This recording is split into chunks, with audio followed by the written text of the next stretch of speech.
Aš noriu papasakoti istoriją, taip apie nieką kitą, apie Lietuvą. Viską surepuosiu nuo pradžių, nuo seniausių amžių.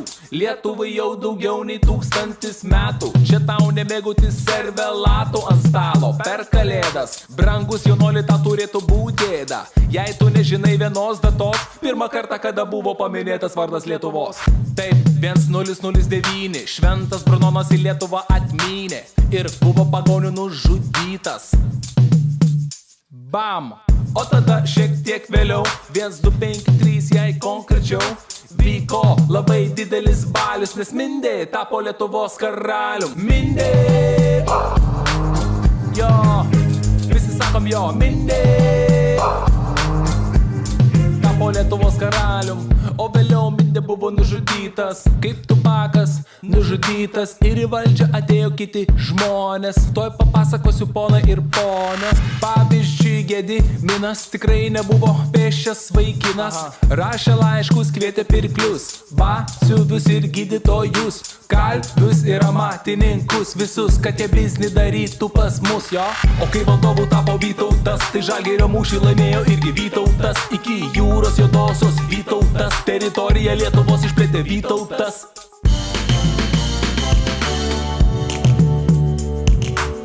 O vėliau jisai nukrito nuo arklio ir numirė. O po daugiau nei po 100 metų Martynas Mažvydas dėdėms ir tetoms parašė pirmą lietuvišką knygą. Va, katekizmas į lentyną.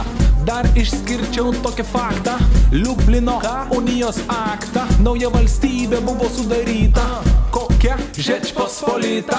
Ir visai netrukus, praėjus porų 100 metukų, pasibeldė tuku-tuku į duris valstybės padalinimai tuku-tuku. Pirmas pasibeldė, antras pasibeldė, ir tada 1795 trečias pasibeldė. Ir tada nebeliko Lietuvos, ji buvo prijungta prie Rusijos. Žmonėms nepatiko tai, jie sukilo prieš caro valdžią sukilo. Bet sukilimai buvo numalšinti abudu, sukilimai numalšinti, o vieni sukilėliai buvo ištrimti, o kiti tiesiog pakarti. Tai Muravjovo darbas, čia Muravjovo darbas. Bet tauta nepasidavė paprastai, nes atsirado motherfucking knygnešiai jau. Stumdė knygas, vežė per sieną daug kilogramų, kiekvieną dieną jo kontrabanda, kalėjimas, ginklai. Tai buvo kasdienybė knygnešių tinklui. Kaip tu manai, ar taip gyvent lengva buvo? Ar tu manai, kad išeitis kažkokia dar buvo? Brolau, aš tau galiu pasakyti, jei ne Jurgis Bielinis, nieks neturėtų ką skaityti. Buvo leidžiama spauda, varpas, o prieš tai aušra, ir vėliau atėjo pasaulinis karas. O kai baigėsi, tada signataras Jonas Basanavičius ir Smetona, Mykolas Biržiška ir Vladas Mironas, Klimas Stulginskis ir kiti pasirašė dokumentą, kad esam laisvi.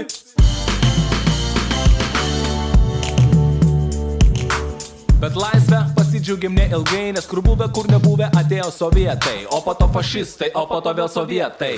Ir išėjo partizanai į miškus, kovot prieš sovietų valdžią ne vienus metus. Ir prasidėjo gyventojų naikinimas, traukinių maršrutas Lietuva, Sibiras. Taip, žmonės buvo tremiami, šitą faktą tu turėk omeny. Ir jei matai troleibuse tremtinį, tai tu užleisk jam vietą piemenį.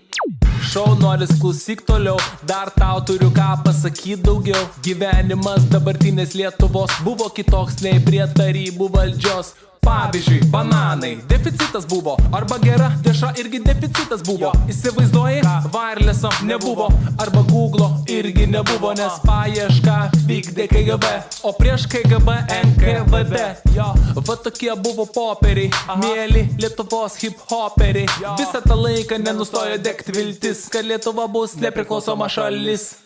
Ir tada perestroika prasidėjo, tautiniai jausmai sustiprėjo. Įsikūrė sąjūdis, o jo pirmininku tapo Landsbergis, jo. Ir tada visi atsistojo, į Baltijos kelią atsistojo. Susikibo Latvijai, estai, lietuviai už rankų arba už rankovių. O 1990 metų kovo 11 atėjo ta diena, kai Lietuva tapo vėl laisva.